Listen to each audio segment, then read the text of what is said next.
asalaamaaleykum mbokk yi déglu dal leen ak jàmm. njiitu réewum Sénégal di Bassirou Diomaye Diakhar Faye démb teewe woon na ci fukk ak juróom-ñeenteeli assemblée générale bu agence universitaire de la francophonie ak tamit juróomeeli semaine mondiale de la francophonie scientifique. loolu yëpp nag ñu ngi ko doon amalee fii nga xam ne moom mooy ci biir Dakar. autolikaay bii di Sud Quotidien ñu xamal ne ndaje bu am solo boobu nag amoon na ci lu weesu juróom-benn fukki dëkk yoo xam ne bokkoon nañ ci, ñaar fukk ak ñaari ministre yoo xam ne teewoon nañu ak tamit ay universitaires chercheurs ak i étudiants yoo xam ne liñ doon waxtaanee mi ngi jublu ci naka la ñuy mën a sukkandikoo ci wàllu xam-xam ngir gën a mën a suqali dëkk yi làkk nasaraan. njiitu réewum Sénégal di Bassirou Diomaye Diakhar Faye ba mu daal di jëlee kaddu daal dinay rafetlu nag li nga xam ne moom mooy ndaje boobu, di xamle ne réewum Sénégal li ko dalee atum 1974 ba léegi ñoom ñoo dalal bureau africain de l'AUF te nag te bëri na ñu ko jiite ñoo xam ne bokk nañu si te ñooñu dañoo daal di siggil ñoom ñooy làkk nasaraan. mu daal di ci lim sax Cheikh Anta Diop di woo ndaw yi ngir ñu daal di sukkandiku nag ci ay jëfinam ak tamit ay tëralinam ngir rek gën a mun a xarañ ci biir àddina bi. njiitu réew mi yemul foofu ndaxte it daal dinay ñëwaat ci coppite yi nga xam ne ñu ngi koy xaar ci wàllu programme Sénégal 2050.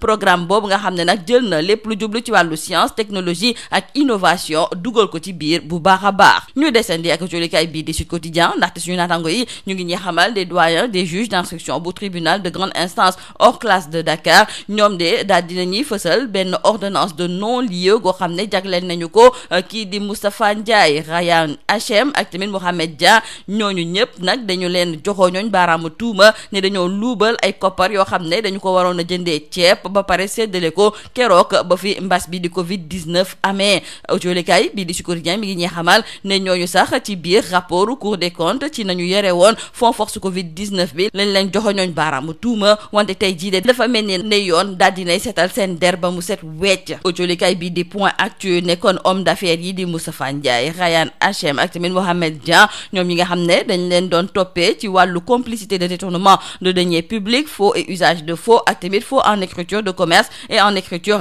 privée. tey jii de dafa mel ni nag ne jox nañu leen ab non-lieu. autolikaay bii di Vox Populi di feelu suñu natango yi di ci yokk nag di xamle ne ginnaaw ñooñu kon seetal nañu seen der te kii nga xam ne moom mooy Mansour Faye moom bokkoon tamit ci ñi nga xam ne dañ leen ci joxoñooñ baaraamu tuuma, moom it ñu ngi xaar ñu daal di koy jébbal lu ñuy tuddee ab non-lieu. autolikaay bii di L'As ne sax du yàgg li ni mel war a mën a am ci biir autolikaay bii di Tribune ne gàcce de moom moo am ci ñii nga xam ne kon ñoom ñoo doon joxoñ baaraamu tuuma ki nga xam ne de moom mooy Mansour Faye ndaxte dafa mel ni nag ne ci wàllu dossier boobu dañoo setal deram. autolikaay bii di Le Quotidien ne kon Mansour fu mu nekk ni kon ma ngay reetaan di toog di xaar ñu daal di koy jébbal li nga xam ne kon moom mooy non-lieu. ci ay mbirum Madiambal Diagne autolikaay bii di L'Observateur mi ngi ciy jukki tey jii ndaxte mi ngi ñuy xamal ne tey ci ñeenti fan ci weeru novembre le chambre d'instruction bu tribunal de Versailles fas yéene nag li ñëttu ay mbiram ndax dañu koy jëlee foofu nga xam ne moom mooy ca France indiwaat ko nag fii nga xam ne de moom mooy ci biir réew mi. autolikaay bii di L'Observateur di ñu xamal ne ay avocat am ñoom fu mu nekk ni nag ña ngay def seen i mënin ngir fexe rek ba li ni mel du am. autolikaay bii di Subatel moom tey jii daal di def ab gëstu gu yaatu goo xam ne mi ngi ko jagleel relation yu ñuy gis ci diggante njiitu réew yi ak seen premier ministre.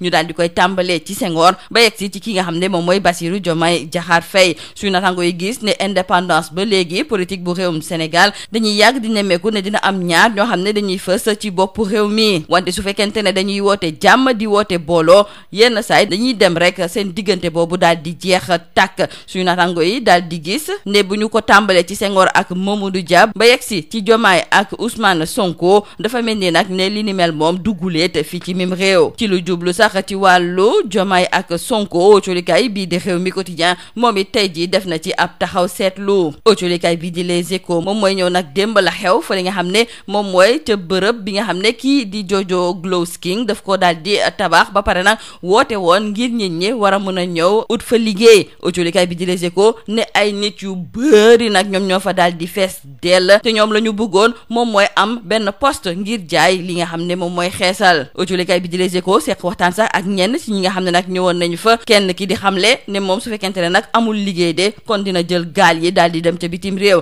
keneen ne moom Tambacounda la daal di jógee ngir rek ñëw ba fii ci biir Dakar ngir ut liggéey. Jojo Glowsking nee na nag ba mu gisee lii nga xam ne nag moom moo xew démb de ci bërëb boobu nga xam ne moom moo ko tabax nee na nag gàcce la ci daal di jëlee ndaxte xalaatul woon ne nit ñi dinañu bëree noonu. loolu sax moom moo tax ba autolikaay bi di Direct Direct News gis nag ne la xew démb fa li nga xam ne kon moom mooy ca kanamu bërëb liggéeykaay bii di Jojo Glows King loolu yéem na ñëpp ndaxte day wane ne liggéey moom amul fii ci biir réew mi te ñi nga xam ne ñoom ñoo nekk ci bopp réew mi ak tamit ñi nekk ci l'opposition bi war nañ cee sukkandiku bu baax a baax ngir xool ba xam ci yan yoon lañu war a mën a jaar ngir fexe rek ba liggéey nekk lu mucc ayib wante nañu bàyyi ay meeting ak i tera meeting ndaxte benn meeting dong de moom moo amoon démb mooy ba amoon ca kanamu këru ki nga xam ne moom mooy Jojo Glows King lii moo nekkoon mbokk jëlukat yi li gën a fës ci biir ëtulikaay ñu di ñaanal njeexte lu bës ak jàmm. Mesdames et messieurs, bonjour. Le président de la République, Bassirou Diomaye Diakhar Faye, a présidé hier la 19e Assemblée générale de l'Agence universitaire de la francophonie, mais aussi la 5e semaine mondiale de la francophonie scientifique. L'événement, nous disent nos confrères du journal Sud Quotidien, a réuni plus de 60 pays, 22 ministres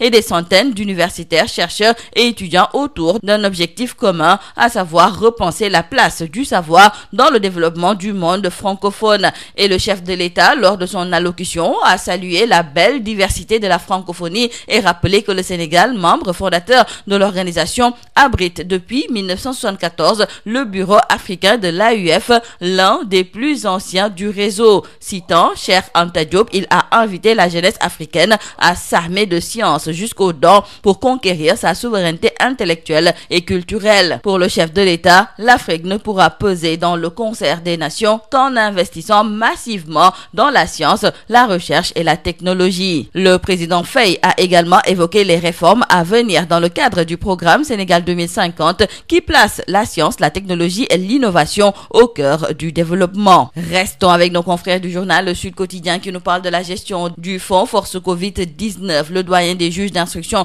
du tribunal de grande instance hors classe de Dakar a délivré une ordonnance de non-lieu en faveur des hommes d'affaires Moustapha Ndiaye, Ryan Hachem et Mohamed Dian mis en cause dans la gestion et la distribution des sacs de riz destinés à l'aide alimentaire durant la pandémie de Covid-19. Cette décision, nous disent nos confrères du journal Sud Quotidien, marque un revirement majeur dans ce dossier qui avait défrayé la chronique et suscité de vives réactions dans l'opinion publique. Et dans le journal Point Actu, nos confrères d'ajouter que les hommes d'affaires Moustapha Ndiaye, Ryan Hachem et Mohamed Dian étaient poursuivis pour complicité de détournement de deniers publics, de faux et usage de faux en écriture de commerce et écriture privée. Et donc, Moustapha Ndiaye et compagnie obtiennent un non-lieu et le ministre Mansour Faye lui aussi court vers un non-lieu total, nous disent nos confrères. Nos confrères du journal Vox Populi d'ajouter que le juge du premier cabinet d'instruction a donc déchargé Mohamedou Dian, Aliou Sow, l'ex-DAGE et Moustapha Ndiaye des chefs de complicité de détournement de deniers publics. Le PJF ordonne un non-lieu, c'est d'ailleurs le titre qui barre la une du journal LAS.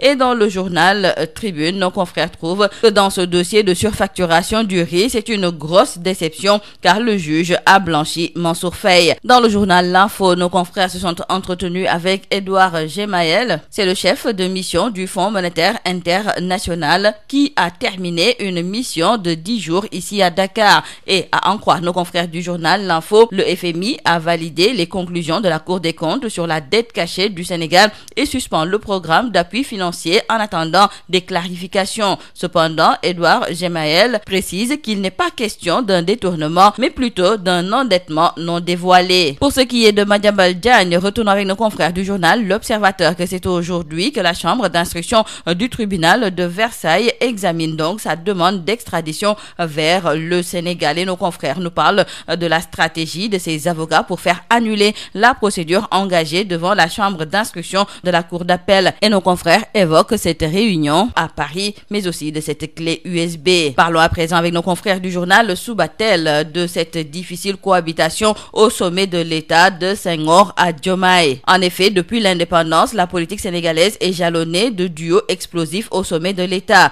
Derrière les discours d'unité, une constante demeure la méfiance entre le président et son premier ministre. De Senghor à Mamadou Dia, à Diomaye et Ousmane Sonko, l'histoire se répète entre ambitions croisées, visions divergentes et lutte de pouvoir. Nos confrères du journal Rewmi Quotidien d'ajouter que par rapport au tandem Diomaye-Sonko sous la troisième alternance, c'est entre diarchie et hiérarchie. Dans le journal Les Échos, nos confrères s'étonnent du fait qu'une offre d'emploi d'une vendeuse de Xessel fait foule. En effet, hier, une foule immense a envahi les locaux de Jojo Glows King pour pour postuler à une offre d'emploi. Et nos confrères du journal Les Échos se sont d'ailleurs entretenus avec certaines femmes venues postuler. Une candidate déclare que si elle ne trouve pas de travail, elle va prendre les pirogues. Une autre déclare qu'elle a quitté Tambacounda pour venir postuler. Quant à Jojo Glowskin, elle se dit désolée car elle ne pensait pas avoir autant de postulantes. Et pour nos confrères du journal Direct News,